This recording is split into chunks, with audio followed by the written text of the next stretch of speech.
Welcome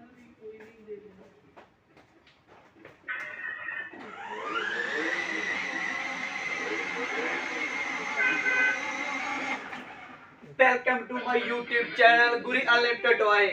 hello दोस्तों, कैसे हो आप? आज हम आपके बच्चे के लिए बहुत ही शानदार और जबरदस्त ये देखिए Vespa scooter, mini Vespa scooter, जिसकी वेट कैपेसिटी की बात कर ली जाए 50 केजी 60 केजी वेट तक कोई भी बैठ सकता है। डबल बैटरी डबल मोटर में, सभी कलर में। ये देखिए वेस्पा स्कूटर।